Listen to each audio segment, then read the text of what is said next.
Hello and welcome to Ancient Novel Sacred Activism, fusing ancient systems with human permaculture and time-keeping practices. This is a conversation on the Aquarian Renaissance Indigenous Revival Summit. I'm your host, Keegan Anatole, and I'm here today with Victoria Sinclair Padma Khandro. So welcome, Victoria.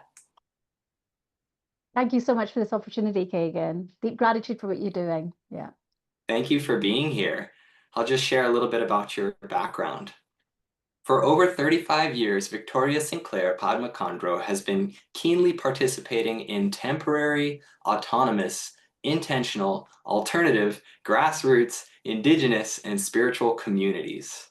At the same time, she has also been studying consciousness, altered states, and energetic medicine, which she teaches to a master level. Padma, as she's called, has been passionate about finding microcosmically and macrocosmically aligned ways of developing and interacting as spiritual beings having a human experience. This is partly shaped from growing up during the Troubles in Northern Ireland and from her extensive work and study in the field with diverse communities, tribes, and wisdom keepers. She is author of Dakini Weaving, Keys to the Golden Age, and Padma is co-founder of the Dharma Stars School and Portal for New Earth Awakening, which has the Lotus program at lotusprogram.com. So through the Dharma Stars School, Padma offers unique modalities such as non-dual astrology, quantum transfiguration, and soul surgery. She is here to help changemakers and visionaries find their highest purpose in alignment with natural law and time principles. Wow, this sounds like a magical adventure you've been on in your life. I'm so excited to learn about it. Yeah, thank you. Sorry about all the weird new words. It's like, oh, what's this? Anyway, yeah. Thank you. Yeah, I'm very grateful to just all the beings and all the lineage keepers and wisdom keepers that have selflessly shown me the way. And I won't say that I know the full way, but yeah, I am just, even when you were speaking, people may have noticed I had my eyes closed. I just really felt just this connection to just a really large web. And as I was working with tobacco before we came on, I saw this glistening spider's web in the tree above me, and this links to my book. But I really felt that it would be lovely because I'm really feeling the presence of all these lineages and knowledge systems that I'm not really a person right now. And I would love to just spend a little bit of time engaging all of us just with this concept of what we are about to step into. I believe, you and I and many others feel the call, are hearing the call, even from July, that we're really coming into a new chapter. And wow, I know so many of us in a process of dissolution of old states of being. And I don't even know who's here today to present to you, but I would love to give us all that opportunity just to reclaim the sacred activist within by not being constrained by over empiricization or over conceptualization of things, and to drop into a sovereign horizontal space together as dreamers and weavers, if that would be okay with you, Keegan, just to begin, because I'm feeling very much to share some sort of frequency that I think we're all tapping into anyway. Would that be all right? Absolutely. I most welcome a felt sense of presence here and that level of intelligence that we find with feeling in our bodies. So if you can bring us into embodiment, that would be beautiful. Beautiful, beautiful. So yeah, so I just invite everybody to ground into the space that they're in and probably to close your eyes, okay? And what we're going to be doing is connecting to the receptive part of ourselves, the aspirational part of ourselves, the pure part of ourselves that works beyond space and time, the dreamer weaver. Okay. And so if you need to take a few deep breaths, just do that to ground yourself into the space you're in.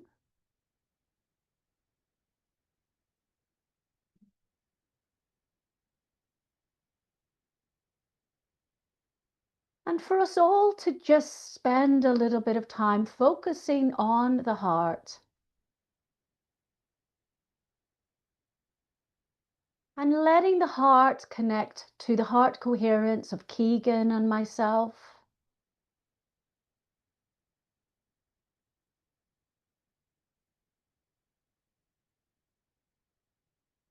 And to just let yourself be allowed to move from this overly programmed yang state of being that surrounds us.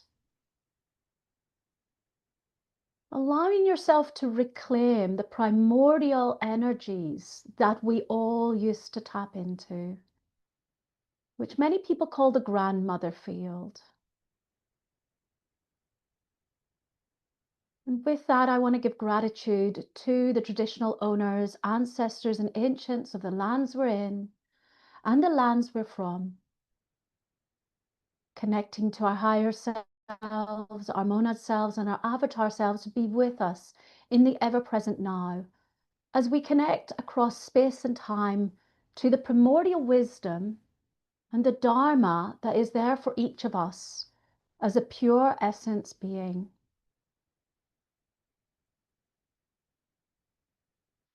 Honoring that all new epochs have always been sown through the non-conceptual, the dream state, the aspirational state, bringing us then into form. And within each of us, there is that dreamer being, a vanguard for the new earth, who is able to work unencumbered from the constraints of the colonial systems, the non-sovereign systems, and just letting that being that we are arrive. Honoring that we are coming into a time beyond vertical organization, where we weave as pattern thinkers and tantric dancers with vertical, horizontal, and synarchic frameworks combined. So let your energetic body remember this state of being that is your innate being, letting yourself come to pure innocence as a dreamer and weaver.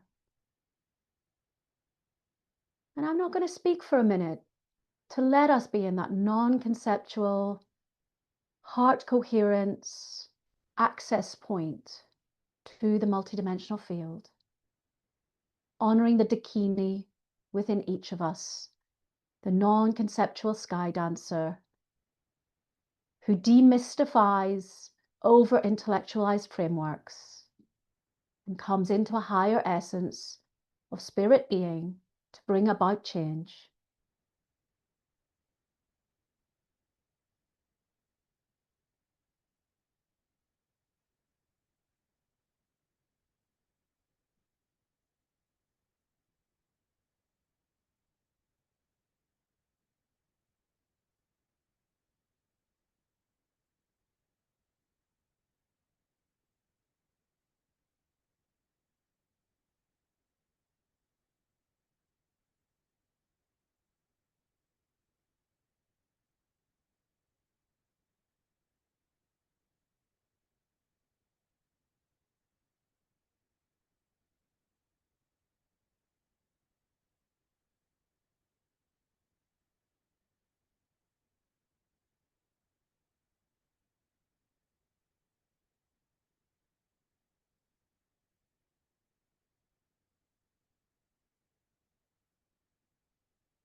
And in order to honor the spiritual sovereignty of each of us present, I encourage each of you to ask your higher self to place a filter onto whatever you receive today, so that any information, codes, teachings, energies that come through for you in a way that is benevolent and well-being for you at this moment to incarnate your highest possibilities and your true Dharma path in a changing timeline. By mindfully doing so, you retain your sovereign dignity and your ability as a space holder with your own autonomy to energetically be aligned with whatever essence it is that you wish to take from this transmission and weaving today.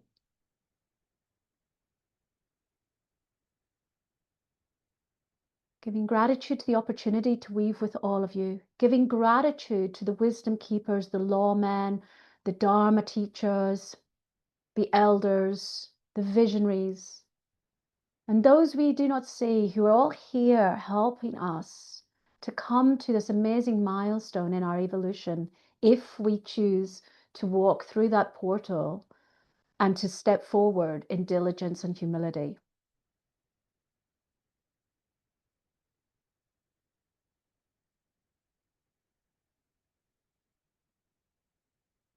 And as we come more into our verbal space, I just invite each of you to stay with your feet in both worlds in a way that is safe for you.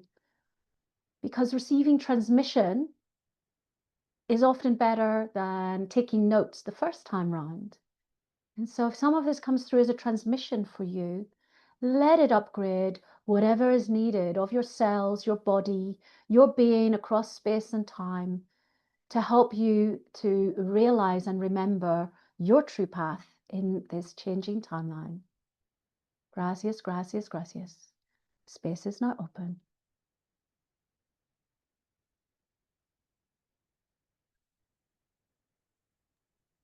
Wonderful. Thank you for guiding us in that. That's super, super helpful. Well, thank you to the wisdom keepers. It's just something that's helped to free me up over the years to be a little bit of a rebel, I guess, in some ways, and then to realize the truth in what essentially is being asked of us as a spiritual revolution first, ahead of a 3D revolution. Mm, great. So to move forward with the conversation, I'd love to hear just something that's coming from your story. How is it that you became a sacred activist? And you mentioned your earlier life and troubles that were happening in Northern Ireland. Maybe you can speak to. Yeah, okay. So when we chatted before, I was like, oh, I don't know if I can talk about that, but actually, yeah, I really would love to. So yeah, so I grew up at not at the peak, but in a time where there was a lot of sectarian conflict over silly stuff, really, which was because of, in many ways, the disbanding of a lot of Scottish people from the Highlands, particularly of Scotland, into particularly Northern Ireland. And then, of course, the knock-on effect that that had with those lands. And then, of course, that created greater unease. And there was roughly an apportioning of the Scottish people being mostly Protestant and the people in Ireland being mostly Catholic. So that then became a kind of religious affair. So through a series of uprisings and different things, we that Northern Ireland, as it is now called, then occurred, and then of course Ireland became split. And for me, that's quite an important thing because a body of land, and actually Ireland's called Eru, and Eru means goddess. The goddess got split. Okay, and so there was a lot of strife. And some people will liken the scenario because what would happen was then the English came in and occupied. Okay, so I grew up under occupation, and interesting, I grew up in a Protestant family who have Scottish lineage, but really every night trying to grapple with what is this about, and sitting up very late with my dad trying to ask him questions about it. And I was very fortunate because a lot of people were not allowed to mix Protestants or Catholics. There were people when I was 17, if they were going out with someone from a different religion, the terrorists would come and shoot them in bed, point blank dead. Yeah, so that was what I was growing up under. And there's segregation in the city. We all got stopped and searched. So we lived under occupation, okay? And there was no logical answer for it all as I studied the politics and the history deeply. And then as I extracted my overthinking from it, I just looked at the map and I saw this beautiful green landmass. And I was like, it's all Ireland. It has to be all Ireland. Okay. And so from a young age, I was really looking at conflict and suffering. And I was, and actually, my mum left her body when I was 15. And around that time, I started to go into all these squat events and punk events. And then I even moved out of home for a while when I was 16 and lived in a squat. So I was very involved with these grassroots organizations and seeking peace and all of these things and looking at a different way and against the system from very young. Okay. And so, and then of course that continued. I was part of the Free Party movement. And actually, that's where my work with Reiki and energy medicine was taking off. I was one of the resident healers for when people like fall off buildings and stuff in the middle of the night and all sorts of stuff. It was very, a lot of drama and a lot of teachings. And then I was involved in a lot of activist scenes. So all the time I had a connection to to metaphysics. And I have always yearned and studied, yearned for peace in some way. And when I was actually in my own dark night of the soul in the late 90s, Kalachakra Tantra, somehow the mandala of it, the teachings about it came into my adult awareness at that time. And it's something spoke to me that was very deep because it was called the Tantra of World Peace. And I didn't have any access to these teachings. I found in a shop in London a little postcard with the mandala on it. And I used to just sit going, Kala Chakra, Kala Chakra, Kala Chakra, do my own little mantra, which is nothing like the real Kala Chakra mantra. So I had this knowledge somehow that we have within us as well, a connection to inner and outer tantra where we can try to find alignment within our own selves, but also that there are sacred teachings that, when realized, could help to make an epoch of world peace. Fast forward to only just under 6 years ago, where I met my root guru, Khandro Rinpoche, having had some other deep initiations in my life just before that, which helped me to know that something was ripening with that Tibetan lineage. And I've been deeply studying Kalachakra Tantra now since then. So uh, so yeah, so I've always had this thing about world peace, but I've also had this rebellious streak that also kicks back. I actually had something of a spiritual awakening when I was 13, and I used to go to Sunday school and stuff because it was seeing to you had to be seen to have a religion because everything's so divided by religion. You had to be in this dualistic camp of one thing or the other. And actually, I had this big like light come through me, and some people maybe call that the descent of grace when I was 13. And it was like, get out of church. And so it really showed me that for some of us, these traditional religions, all I ever saw with the traditional religions was war and suffering, really. Okay. So even working with Kalachakra Tantra there are some bits that don't really, for me, work right now within anything being too Tibetified, yet the whole principle of the system works for me. Okay, so I've been keenly disrupting things in my own little tiny way for quite a while because I feel that we're here to come into something galactic, essential, that goes beyond some of these traditional lineages that came about when the astrology that we had was very much wired in a patriarchal way. And sometimes people want to just say all men are bad and patriarchy is bad, but it was the way the collective karma was that's how things were in those epochs. And now we're changing. And most elders from tribes will tell you, astrologers will tell you, lamas will tell you, we're coming into this male-female balance within our own energetic, the yin yang. And I think that so many people are disgruntled with mainstream society, banking systems, the pillaging of the minerals on the earth, all these terrible things. And they also see that mainstream religion maybe has some connection to that.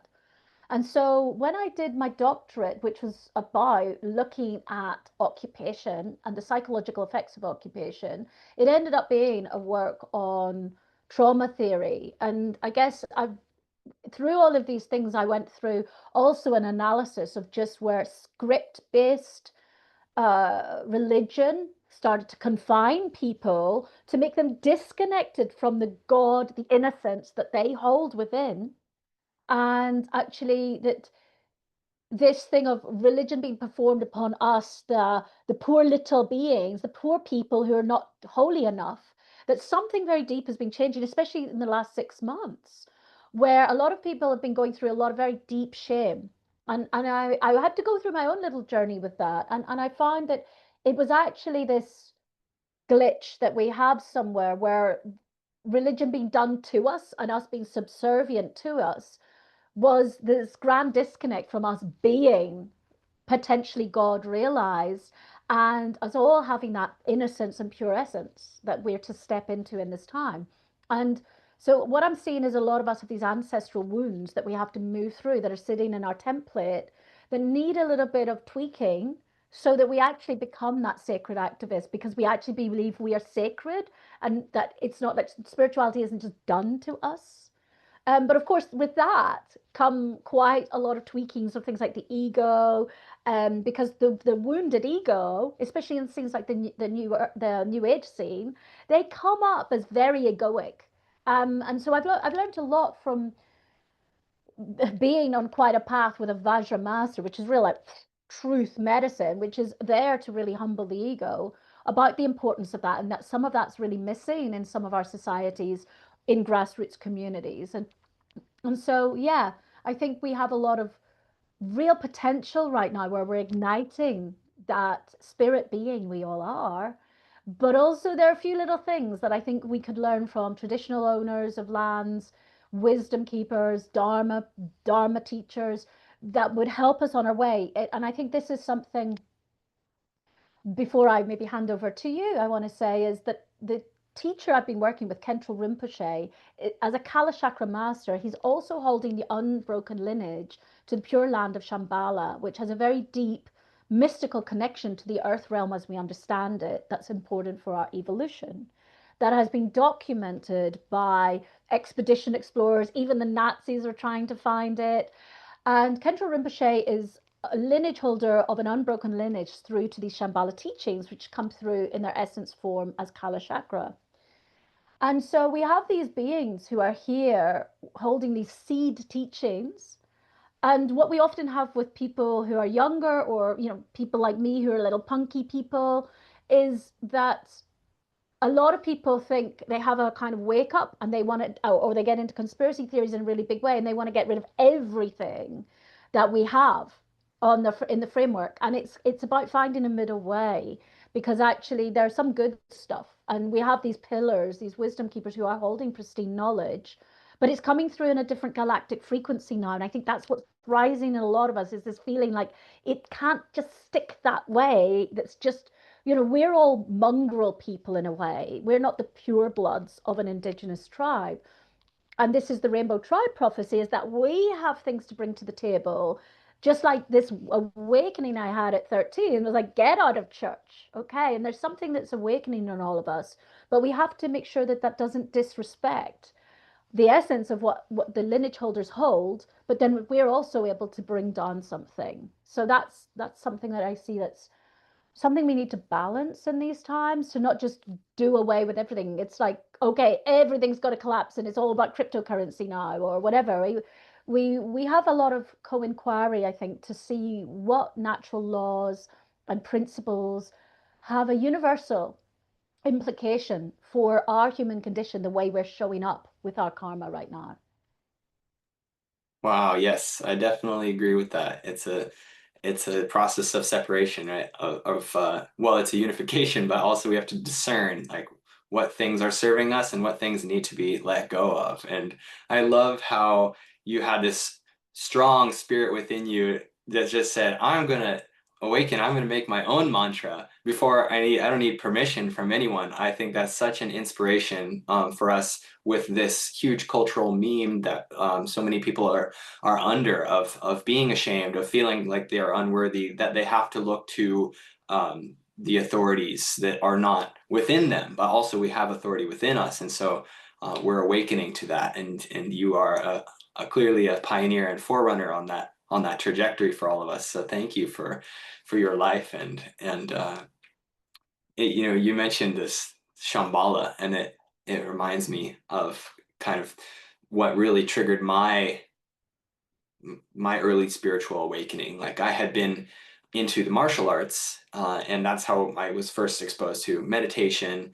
And then I had this artist grandmother, and she told me a story about the inner earth, because this interesting story. She was map.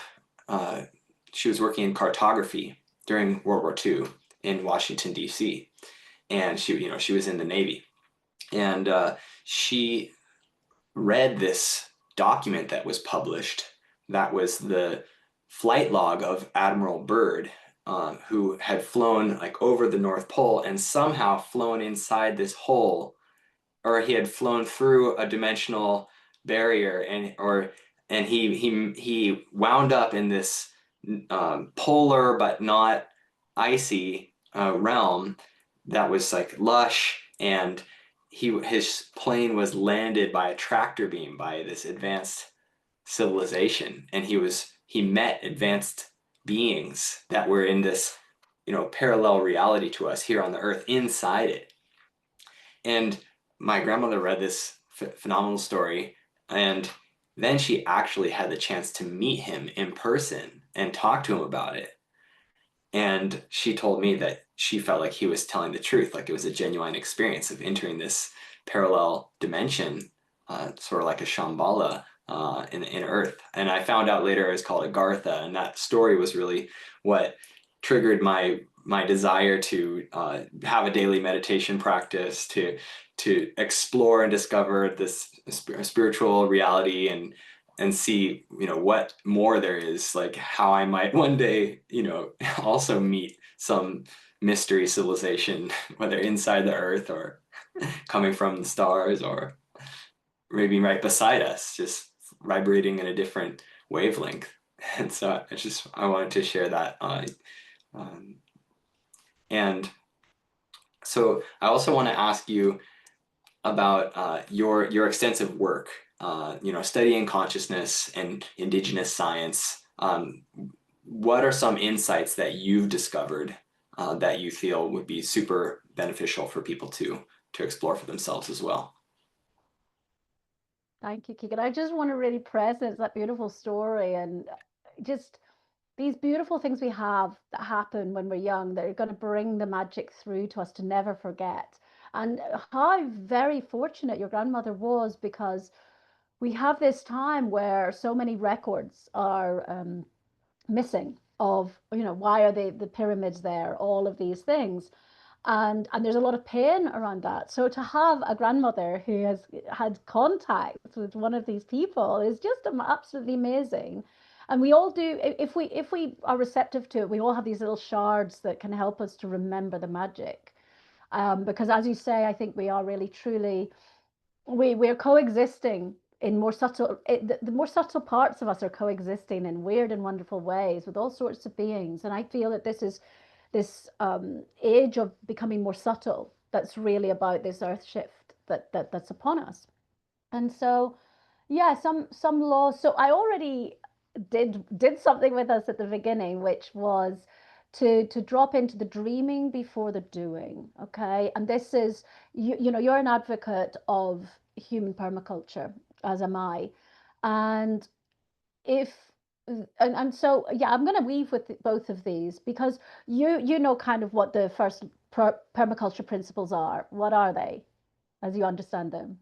Well, it's founded on three ethics, which are earth care, people care, and fair share. Yeah.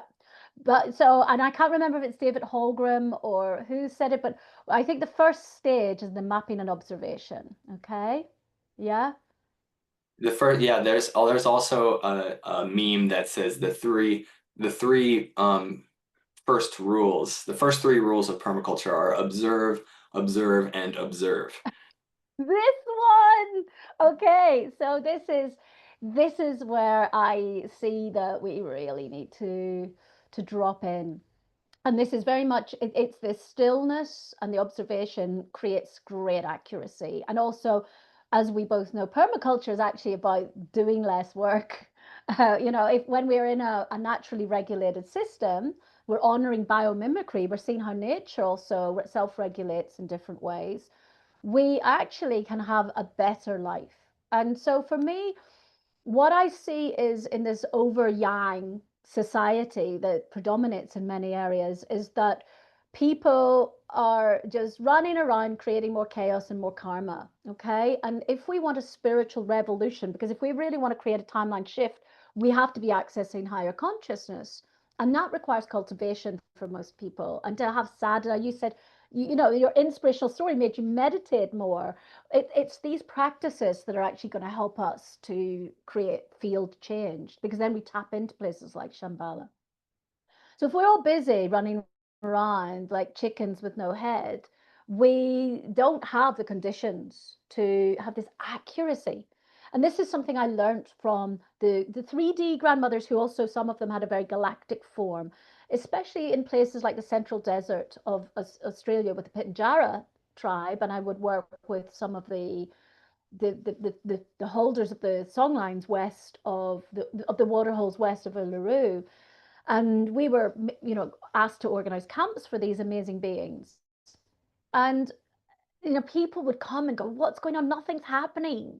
And we were actually receiving all these transmissions that are actually tapping us in to those ancient spaces. And I learned so much in transmission state that I couldn't tell you what happened at the time. And then 6 months later, I suddenly knew something and was working with a deeper field. And I worked with many, many elders around the world, and all the white kids were all like, we want to save the world, we want to save the world right now. And everybody's busy trying to think how they're going to do it. And then the elders were like, yes, yes, dear, we'll just have a cup of tea. And they actually have really tapped into natural law, natural time, because they've balanced their own yin yang. They've learned to be in right relation, because also they have given a lot of offerings to the land. And we have this colonial underpinning that's still sitting as a construct within many of us. That means that we are still taking, unless we really re educate ourselves to go give offerings, do puja, whatever it may be. And I've learned a lot from many of the earth keeping tribes around the world, like the Mamos of Sierra Nevada, the Wirarika people, the Q'ero of Peru. And for them, the maintenance of our connection to Mother Earth, these are the senior Earth keepers, is a matter of life and death for them to maintain that. And I have seen some very harsh kickback when that they say is we're getting punished because we're not doing our job well enough. So then we, the naughty whiteys, are all wandering around taking everything, and it's terrible because these people get a lot of the karma when the disequilibrium is happening. So coming into that symbiosis of giving before taking is also very, very important. So us reacquainting with land through whispering, land whispering, and coming into places and giving first, and then observing and taking the space to observe. It creates, for me, it's created so much accuracy in my life, because I also work with 3 different astrological systems. And I also work with those systems as a sovereign being to find the right time to do things. And then I also do divination. So it creates this better standard of life where we bring in more resonant people in our lives. We have these amazing opportunities. And you said something about, oh, you've had this exciting life. And yes, I guess sometimes on paper it would look like that. And I'm very, very grateful. But a lot of these opportunities came about because I spent more time aligning with permaculture, aligning with natural law, giving, and not necessarily even being attached to taking. And those 3 principles alone are something that we really need to come into right relation with, and especially to help our First Nations brothers and sisters who wake up every day with their lands being pillaged, which, because they have such a close relation between body and land, is like a violation every time it happens. And in some places they are the highest suicide rate of children in the planet, because they've rerouted rivers there without asking permission, and the spirits are really angry. And yeah, and nobody asked permission of the spirits or of the land to reroute that river, and then they wanted to do it for agriculture, to grow wine for white folks. Yeah, so this is a place called Kununurra in Australia. So yeah, so this disharmony that we create, and how easy it is to rectify. These are things that are really important for us to start to do. So the irony is that much as we really want to create like a new earth, golden age, Aquarian age, whatever we want to call it, I have really seen that. I have seen the importance of slowing down. Now, sometimes we have to. Sometimes, for instance, I've been learning with a Vajra master, and sometimes he makes people just work until they break, okay, because they have to crack the ego. But I also spent decades just working round the clock in crazy projects until I was breaking. And I'm working more from the kind of grandmother's camp right now, which is also akin to some of what I think His Holiness the Dalai Lama says is if you struggle to find time to meditate in a day, meditate for twice as long. And I think this is this thing that we need to still the mind and slow down and look at natural law, understand astrological systems and work with them to find our sacred groove, to do this dance, because actually all the beings are waiting for this to happen. But if we there is I see a lot of possibility with what's coming up, especially with the current timeline we're in, of a lot of mistakes of the last epoch just being presented again, but in a slightly more futuristic fashion. So I was talking to an elder the other day, and he said we're living in a pre-fact age, or no, post-fact age, and everything's been turned on its head by AI, which is going to mean that we arise, hopefully, after that, a deeper sense of wanting to connect with our own gnosis and our own sovereign being and our own spiritual guidance. So it's a cosmic mechanism if we use it. But a lot of people who are racing ahead, like crypto has those possibilities too, because people can get rich really quickly, but they don't actually work on the ego and humility and compassion. And they just actually, they're not utilizing the tools to their best ability yet. Not all people. So this is the problem as I see it, is if people don't do work on the ego, and we all have to do work with our energetics, that if we try to race ahead, we just create pretend Aquarian age. Okay. And this is one of the reasons we've set up a co-inquiry and satsang group called Authentic New Earth Weaving to try to look at where the secrets and teachings of the masters can also help us to keep it real so that we can co-creatively look at the afflictions of the human condition and at our collective karma as it's presenting in any particular time, and to be robust to do that work and not to shy from it, because that's what we really need, is to realize that so much of what we are surrounded by in the West is the ego, and we have this epoch of social media. And I saw someone today, and I decided I'd use it tantrically. For instance, there's just a lot of confusion out there, and this sort of subtle narcissism. I think they call it communal narcissism, with people self proclaiming the good deeds that they did. And I saw somebody carrying a log proclaiming why karma yoga is so important. But the whole thing about karma yoga is you're not telling anybody you're doing it, you just get on with it. And they're doing it for likes. And this sort of confusion we're in, this is, in some terms, they call it the age of degeneration. And I'm actually quite a fan of Joey B. Toons, if anybody knows who that is. He's very sarcastic, but he just shows the kind of idiocracy that's also, it's a very good sign, because this crazy stuff with, just people just wanting to be seen all day long on TikTok doing twerking or whatever it may be.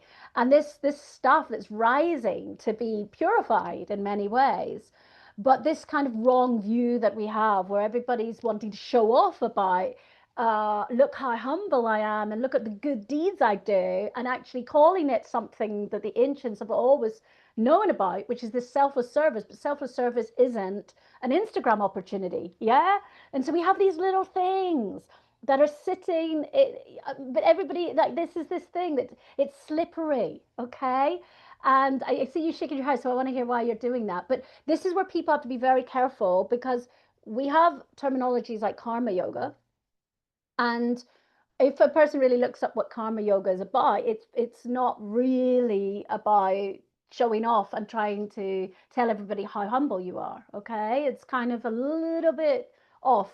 So that's the sort of thing we need to be very careful about, and that's why we need people like masters who really can see through that stuff. And I'm certainly very grateful that I've spent 5 years getting my ass kicked with that stuff, and I need a lifetime more, but at least I'm starting the journey. And still a lot of work to do because we have these trappings, especially in the Western world. So there's a tricky thing because we're all supposed to really find our highest path and how we can serve most as this individualized being with our own unique karma and our own place in the ecosystem, and to find that sacred groove. But also, this is something I learned from temporary autonomous zones and things like the free party scene, was actually when we can allow ourselves to drop into the telepathy of dancing with each other in a non-hierarchical way, we actually sometimes can subdue the ego without even trying. Like I used to see, we would be in a squad and I just sort of see a carrot and be like, oh, that's my job. I'll go and cut that. I'll chop that. I'll make the dinner. And nobody told me because we didn't have leaders in that system. And there's this thing that's waiting to happen when we all drop into that. And I've seen a lot of that through organizing retreats when people feel very lost. They've come to retreat, their stuff's up.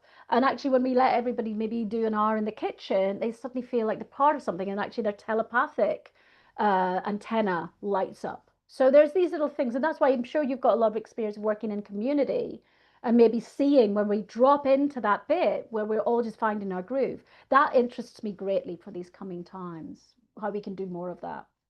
Absolutely. Yes, and I have experienced that plenty of times in my life, and it's a beautiful experience.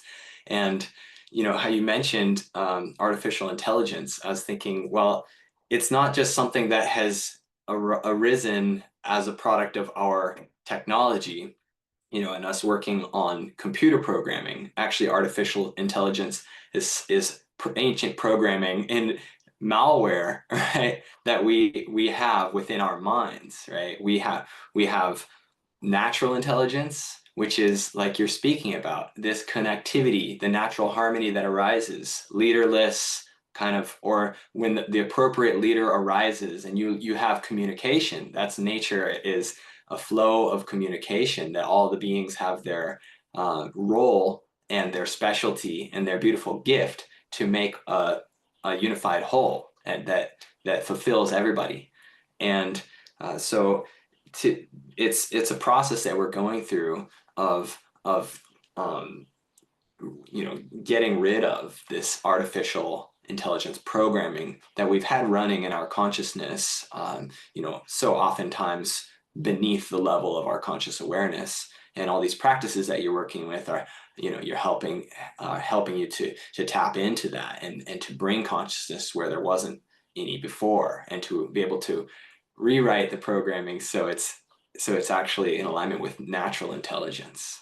And so I'm curious because I don't know much about Vajra, and I'm curious what that is and how you use it.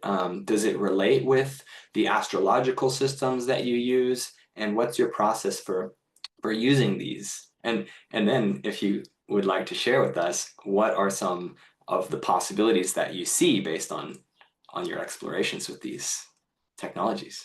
Sure. So a Vajra is I don't have you can look it up on Google and look up a Vajra, and often it has many points. It's people can use it as a kind of ornament. It's representing the masculine form. So in Tantric Buddhism, we'd have the Vajra is the masculine and the bell is the feminine. And so in certain things they're being worked with together, and it can mean wisdom and emptiness or different things. And it can really in some essence be about so there, it's got an essence of truth to it, but it also has a very deep connection to wisdom, being the wisdom that we're all in it together, and that we need to step into this idea of bodhicitta, that the world we want to create every living day, we have to be grateful for the fact that we are alive, and to know that there is no revolution. There is no new earth. There is no golden age unless we can eradicate suffering for all sentient beings and to devote this wisdom path to the cultivation with that, and also to be able to be an empty vessel of receptivity and stilling the mind to combine those. And when a person is a Vajra master, this thunderbolt energy of truth that the Vajra holds is it's like when you go to one of those strong retreats and somebody can give you a look and you just you got to look at something. So it's a very strong medicine when you meet a Vajra master that is there to help you to move through these afflictions that we all have. And coming back to this topic of innocence, of course, the Vajra is looking with this fierce compassion. We have this balance in these systems of wrathful and peaceful deities. And Vajra is not always wrathful, but there's this sense of sometimes wrath working through the stickiest stuff that we cling on to. And we all have this tendency and this need, we go to make things over comfortable and sanitized and safe. And actually, sometimes we just need to move through something and just be jolted, okay, out of our program. So Vajra wisdom has a great role, I think, for many people in this time because when we're ready to look at our stuff, maybe a master will come and it's just like to just say something and you just know, oh, that's my stuff. And then we move through a container where we can move through that more quickly because we've become less triggered. We just know, right, this is good. And this is because the Vajra master has absolute fierce compassion in your divinity, okay? And so all throughout the time that they might be making you see where your 5-year-old is playing up, they're also doing this with the knowing that you have this innate pure essence, okay? So it's coming into this container where we're really all looking at each other and yes, able to see the afflictions, but also to see like each of us is a divine being who might have what we call Buddha essence and this self, this in psychotherapies like internal family systems, we call it self energy, and it has a connection to Buddha nature. It's this expanded, non triggered, curious, compassionate essence of ourselves that we all hold. And if we could all show up in society and realize when we're not in self energy and that that's parts, and to start to be more upfront about, okay, I've got a part that's a bit, I've got an anxious part, or an addicted part, or an angry part, but then we're all still saying, I still know I've got my Buddha being, and I see you have that too. We can actually save a lot of time, which I saw a lot of time being wasted in many intentional communities, of this meetings about meetings and sharings about sharing sessions, because we can take more self responsibility. So I don't know when I went into that little digression, but can you remind me of the real essence of your question? Oh, yeah, the timelines. So does that jump onto the timelines now? Yes, and your use of the astrological systems that you've been studying. Sure. Okay. So the Kala chakra system itself is it has a very deep system whereby there are many things. There are mandalas, there are symbols, there are tantric deities in union, balancing the yin and the yang, the vajra and the bell, and the the intrinsic knowledge system has deep, deep, deep information about the wiring of our subtle body. So we can talk about the channels, the winds, and the drops. So it understands the deep laws of pranayama and also these even more subtle drops, which in many ways can contain what we might call soul information, but Buddhists wouldn't necessarily call that soul information. And so as we go into process of refinement and balancing of our breath and our channels, and the channels are the things that dissolve as we're leaving our body, and then the drops are where kind of like our incarnation data, some of it resides. We have different drops for different things. So we have these subtle circuits, and this is why when we are too embroiled in what's going on in samsara and the soap opera of life, we're actually, and this thing where when we're over yang or not in flow, we're spending too much time in the matrix. When we can learn to balance and come within and stabilize the mind, we actually are starting to interface with the more subtle being of us, which is the one that's more connected to these inner earth type places, because these are subtle places. And this is, I feel, what many of the prophecies are saying about this evolution of the human, that we are coming into this more activated light body sort of human. And so we're going through a purification of these lower chakra or unconsciously held afflictions. And we can come into this process of self awakening and co creational awakening with this. So, Calcium tells us about the inner circuitry, and then in their astrological circuitry, they are using Tibetan. So it's a fusion of Tibetan, Vedic, and Chinese astrology, which is a tripartite system. And if any of you have done research methods at university or even looked at triangles, we can see that triangulation is an important thing. And this always spoke to me in some way because I've spent a lot of time in Mexico and Guatemala. And it saddened me to see a lot of feuding and a misunderstanding, particularly by the traditional Mayans, of things like the dream spell calendar. And I get it. I get why there was some disgruntlement, but there's a real duality there. And I actually work with both systems and find there's so much wealth with working with both of them, because they're pointers and markers of different things that came into awareness at a different time. And so they have this essence truth within each of them, and neither of them is all of it. And when I dance with both of them, I get this accuracy. But I also work with Vedic astrology. So I'm not an adept at Kala Chakra astrology per se, although I'm researching it. And but my co-inquiry with some other people, with triangulating between Vedic and Mayan and dream spell astrology, yielded some very interesting insights about the coming times. And actually, this was prompted when Khandro Rinpoche, my Kala Chakra master, came to Mexico, and we organized a gathering for him there. And he said that astrologers had told him that there's an opening we've got a potential gateway into a golden age in the systems he looks at from around 2033 to 2034. So I was starting to research for my book, and I went and used the systems I use and looked at the timelines to see if I could see anything dancing between the three different systems for that at that time, that the next 10 years. And I saw some really nice markers. And of course, if people are looking at the asteroids or the outer planets or Western astrology, people are saying we are coming into these grand cycles. Pam Gregory's saying these grand cycles we're in.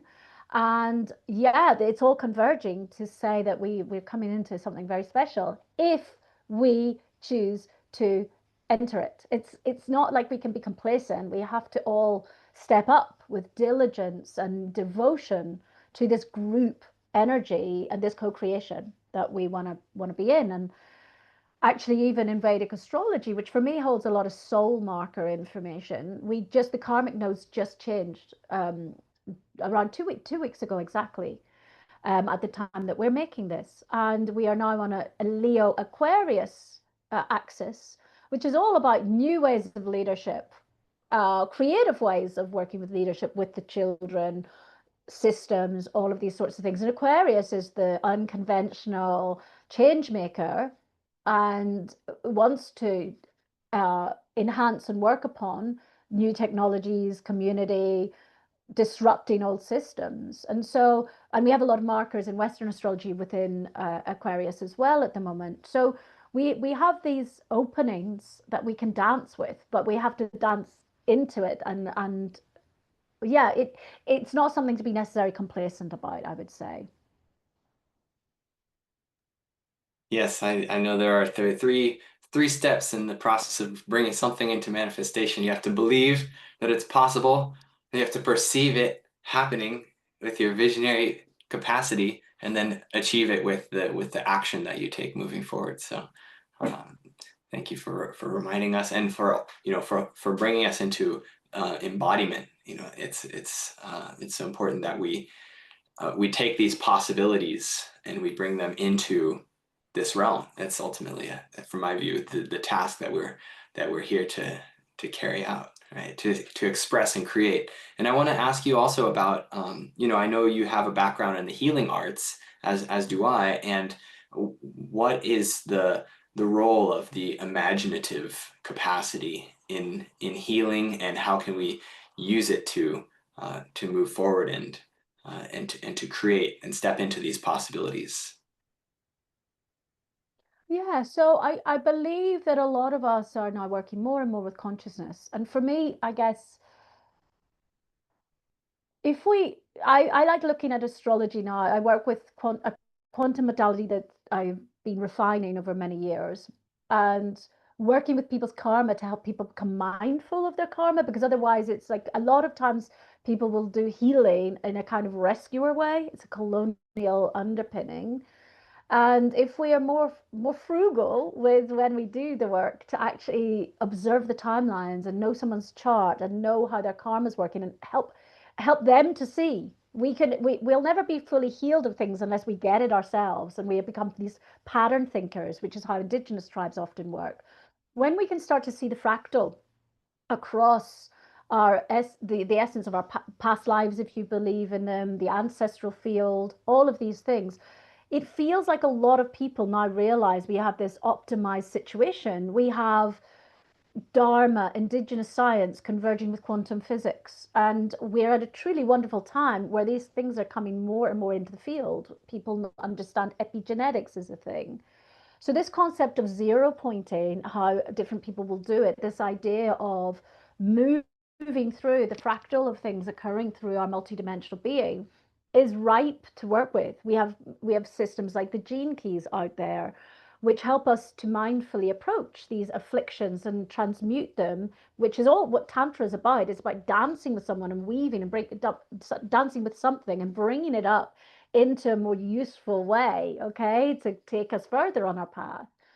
So we have all these teachings and wisdom keepers around, and I think that we have this gateway with which, and then this leads back to the timelines in, so coming up in the galactic mind calendar, which some people may not agree with, but I find useful, is that from the 26th of July, we enter resonant seeds year, all right?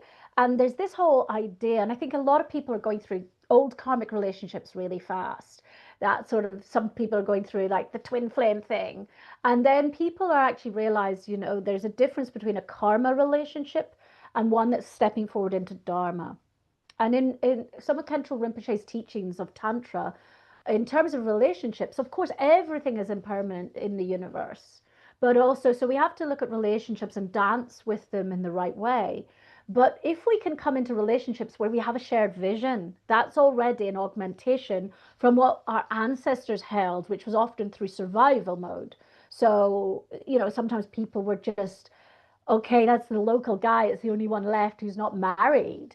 And then those non-compatibilities become a karma relationship, and then a lot of hardship and no outlet to express trauma. Okay. And what we do is we help people to we help release those stored epigenetic shards of information that have kept us in a fragmented and a contracted template. So I think there are lots of people downloading very similar ideas at the moment, and a lot of modalities which are here to help us work with this mindfully with the multidimensional fractal part of ourselves, and to dedicate that into the field. Because if we understand morphic resonance, we'll understand that we have a species consciousness. That means that if something evolves with some people, if they are transmitters in the right way, the whole species evolves. And we have things like the telepathy tapes showing how these neurodivergent children are so ready for this multidimensional role with this amazing capacity as cosmic processors. So we're all coming online more, and more and more people are meeting in resonance, and a lot of people are going through these fast karmic relationships right now. And I think that there's been a lot in relating that's been a journey in the last 5 years, and more people are starting to, their aspirations are shifting from codependence and survival to visionary status together and dancing into a future timeline with something meaningful to really harness that relationship and keep longevity of it. So these things are on the timeline of this resonant siege year that we come into from the 26th, which is amazing. And then the year after, we come into a galactic moon year, which is very much about this process of self remembrance, which also is about moving beyond the trauma paradigm of not knowing our roots and that grief. And we have all these modalities out there to work with our unconsciously held um, blockages, the obstacles that stop us from stepping into our full spiritual sovereignty. And now we have enough fusion of legitimate therapies, because I think sometimes we have to be careful that we're not doing stuff that's really irresponsible, to make sure it's grounded and professional enough, and we have good ethics around it. But so many people are in a stage of remembering how the architecture of this is working. And I've even had somebody just contact me saying, oh, I feel we've got a resonance. And I'm like, yeah, you're saying the right words. And we're talking, and this person's done learning very similar to what quantum transfiguration, but it's almost like they might be talking about it kind of human design way, and I might be talking about it gene keys way, and those systems are connected, but some people are more blueprint architects and some people are more weavers or dreamers. And we're starting to land with the natural laws of this multidimensional karmic principle with which we can fast track as beings of resonance to also use this co-regulation of if I've healed something and you do a session with me on the thing I've healed, you're co-regulating with me on an energetic level gives you the possibilities to move through that thing mindfully and quicker because I have the field shift in me. And we're also just going around in these expanded transmission states where that's also where there's a lot of etheric copying and pasting going on, where we're all uploading information and transforming it at a very quick rate now. Wow, beautiful. Um, so I want to ask you about the Lotus program and the Dharma Stars Academy. Can you share about what you're teaching, what you're organizing, how people might begin to weave with this wisdom? Sure. So check them out. Dharma Stars is our mystery school that's been around. We're coming into 4 years now, I guess. And yeah, I guess yeah, we're a place with metaphysical teachings, but also we're really, really keen to help people find their higher dharma. And we've actually been sitting gestating something for a while, and it's nothing new necessarily, but we've been bringing our system into alignment with four pillars that are known of in Indian philosophies, yogic philosophy, to bring people into a pathway that's really gearing to full dharma and then full spiritual liberation. And actually, a lot of people are still on the path where they're wanting to survive. They want a lot of money. Their nervous system needs a lot of work. So we've developed a system that's based on Indian yogic philosophy, where there are different pillars in the human experience. And some people will tend toward more towards some than the others. But if we want to really reach all of us finding our highest purpose, we need to try to really get on our Dharma path. So we're helping people to self-map where they may be in their journey with needing material comfort. And of course, material comfort is okay to have, but it's fixating on these things, which a lot of people are doing. There's a lot of focus on comfort and self-care and nervous system regulation. And these things are important to get right, but they're not the end of the journey. And so we've developed this system of helping people to attune to different modalities we may offer, or actually maybe to get referred, because a lot of people may need to do therapy for a year or go and volunteer in an ashram. So we're looking at that. And so Dharma Stars really want to help people to get into their highest Dharma path so we could all really serve this new earth vibration and all really come into that co-creation energy unhindered. So that's part of our essence. And in a way, it's quite feminine. In a way, sometimes I've looked at these big projects where, and this is something with this thing of super influencers, and it all serves a purpose. But I'm realizing that for me to do what I need to do, I prefer that people come with a desire to really work and grow on a high level, and we want to meet people. It's we sometimes call it like a cosmic finishing school, and that may or may not be that, but It's about people just not coming in droves, but people coming who are really ready to do the journey. Because for us, we'd rather really know who all our students are and be actively holding space for them than getting bunches of students and not knowing who they are. And that just seems to work for us. And then some people have a role to reach thousands of people every time they speak. And I don't think that that works for us in what we want to hold and to do it authentically. So we are also running a series of transmissions, which are working with this model that we spoke of earlier, this vertical meets the horizontal meets the synarchic. So starting to look at what it is to be an authentic New Earth weaver and looking at some of these myths that may surround what the New Earth is about. And I give a baby satsang, then we go into a dreaming like we did earlier, where we go into that actual liminal space and to that aspect, just like you said earlier, the aspiration to vision, but you have to go to the from non-conceptual into conceptual. So helping people to actually refashion that ability to do that, and then also then to weave with each other, and then to hopefully create these pods of expertise and weaving and co-creation for whatever it is we're all to bring. So we see ourselves as a little school somehow in the new earth that will have places that a few people can come at a time to do deep work.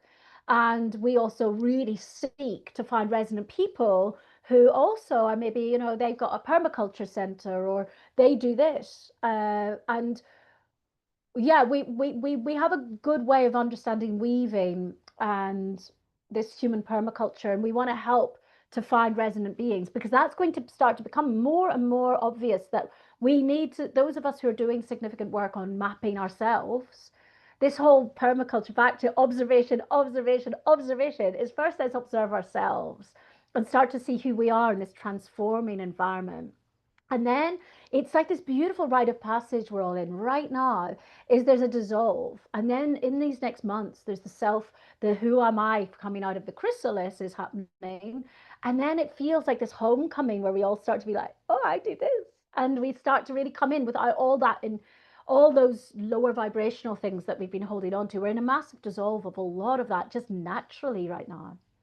So our blueprints are being rewired. And it's very important actually that I've got an astrological mentor, and she was very much confirming what I was feeling and enacting recently was that this couple of months, so leading really right through until the end of July, we all need to make space.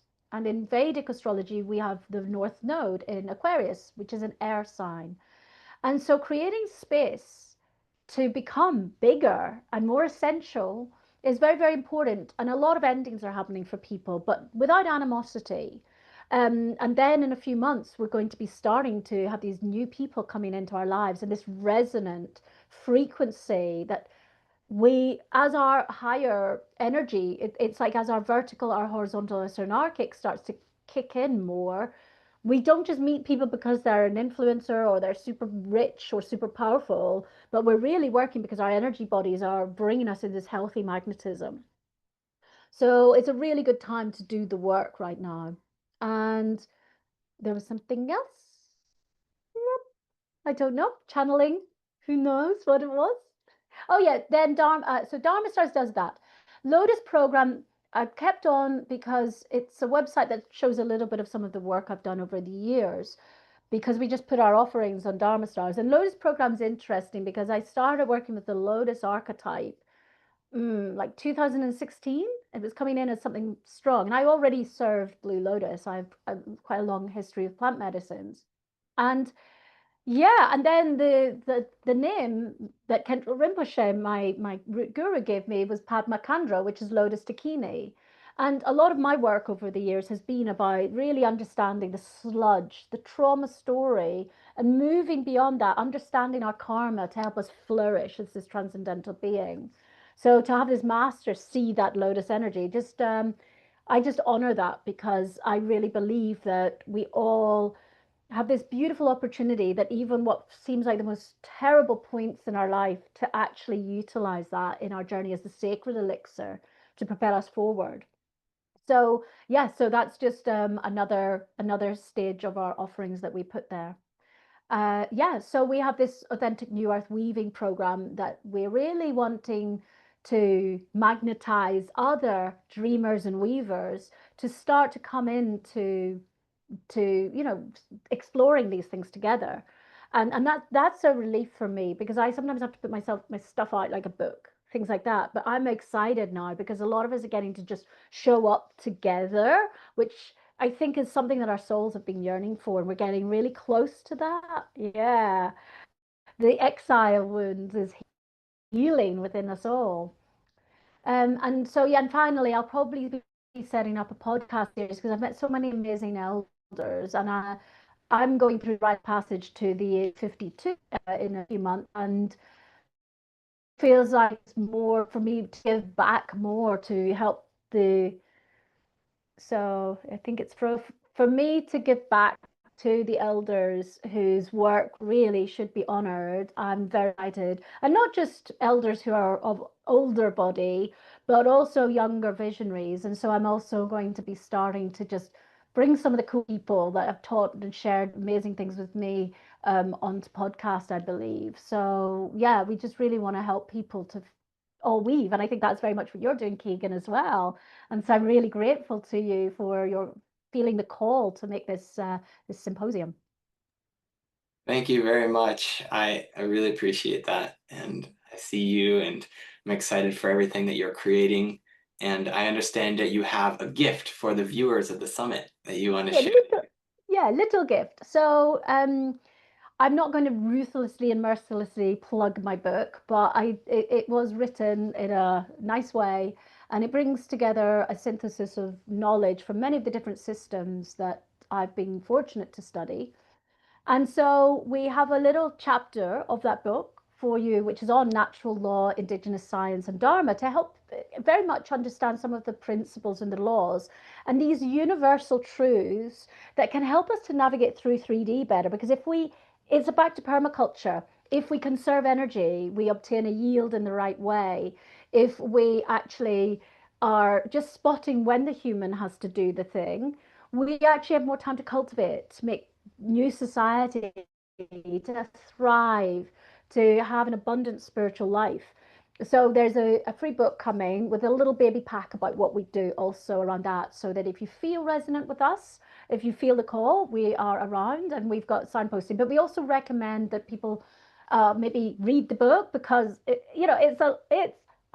years of me traveling, all those expenses, and it's very, very cheap if people feel the call to read, to then come in knowing what we're about, and then we can all dance. So yeah, so there's a bit of that to see. For some people, they may like it, and we do hope you enjoy it. Wow, beautiful. Thank you so much for sharing that. And thank you for sharing your time. You've been very generous in all the explanations, lots to to pique our curiosity and to get us looking deeper and farther and wider. And do you want to just kind of help us close out with Absolutely. I just wanted to ask if we could close space because it's also an important thing, and just to make sure we remember to do that. wonderful. So yeah, so if we can just center again. Did you have anything else you wanted to say? I'll just say thank you everyone for watching, and after the little integrative moment, we'll see you again next time. So thanks for tuning in, and thank you, Padma. Thank you so much, Keegan. Thank you, everybody. And yeah, just returning to that space that some of us may have been in for quite a time. It's all good. Just honoring each of us as a free spiritual sovereign being. Just taking a little bit of time to give gratitude to our higher selves, monad selves, and avatar selves for being with us in the ever present now, weaving across space and time in a way that we are remembering. Also giving gratitude to the traditional owners, ancestors, and ancients of the lands we're in and the lands we're from, and to all the wisdom keepers, elders, lore men and women, Dharma teachers who have helped to create this synthesis today. Thank you, thank you, thank you for letting me speak for you. I am deeply, deeply honored and grateful, and we really hope that this helps people to incarnate their highest possibilities at this time. Also giving gratitude to the grandmothers, the net of light, the crystalline mycelium grid of consciousness through which we were weaving in many ways. And yeah, also deep gratitude to the galactic day keepers, Jose Arguelles, the day keepers of the Mindlands, and the rishis for your amazing teachings across the systems of astrology to help us to line up as beings who are abundant of space and time and overcoming huge karmas from across the blueprint. Finally, we just dedicate any merit achieved from this weaving today to the alleviation of suffering for all sentient beings and to the bringing in of a golden age, new earth, Aquarian age within this lifetime. Gracias, gracias, gracias. The space is now closed.